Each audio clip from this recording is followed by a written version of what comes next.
Shalom, saudara dan saudariku. Semua kisah kemartiran pasti bermakna kasih. Alasannya, hanya orang yang memiliki kasih sajalah yang berani berkorban. Tanpa kasih, tidak pernah ada pengorbanan yang total. Mungkin saja yang ada cuma simpati dengan setengah hati, atau empati tapi pamer diri. Maka pengorbanan yang diberi tidak membawa perubahan yang berarti. Kasih sejati itulah jiwa pengorbanan. Dan para martir adalah mereka yang memiliki kualitas kasih yang tinggi dan tahan uji.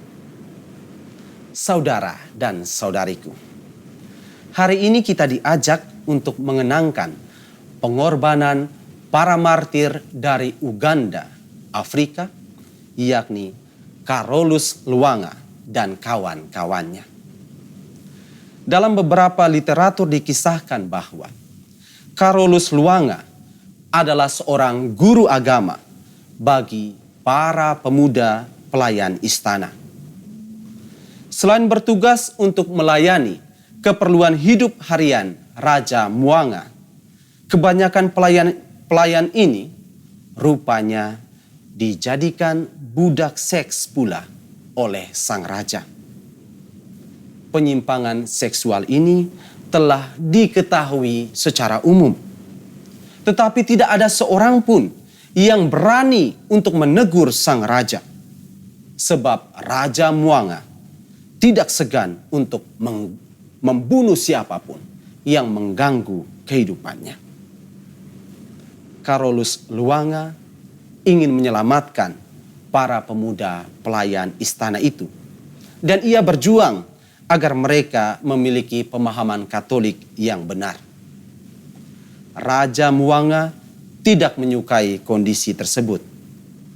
Maka Carolus Lwanga bersama dengan 22 orang lain dihukum berjalan kaki sejauh 37 mil sebelum akhirnya dibakar dalam kobaran api pada tanggal 3 Juni 1886.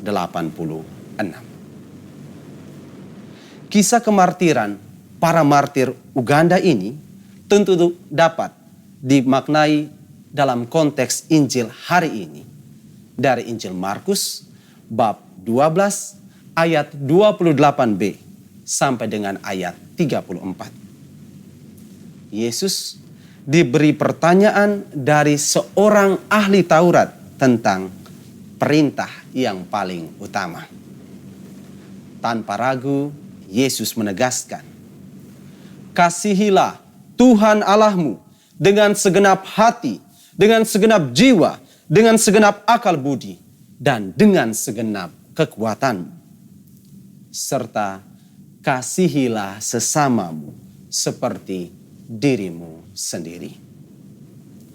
Yesus menjawab demikian karena ia mau menekankan bahwa hukum kasih adalah dasar hidup yang sangat penting untuk dihayati dalam berelasi dengan Tuhan dan sesama.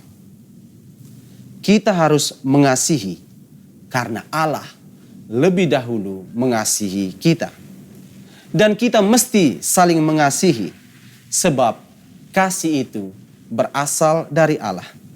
Dan setiap orang yang mengasihi lahir dari Allah dan mengenal Allah. Demikian kata Rasul Yohanes. Dengan mengasihi Allah dan sesama, kita menunjukkan jati diri sejati kita sebagai anak-anak Allah.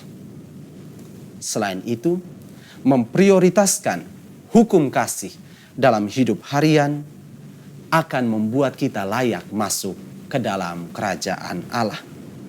Sebab kasih adalah pakaian pesta terbaik untuk menghadiri perjamuan abadi. Karena itu, saudara dan saudariku, seturut teladan Santo Carolus Luanga dan kawan-kawan, serta pesan utama dari Injil tadi.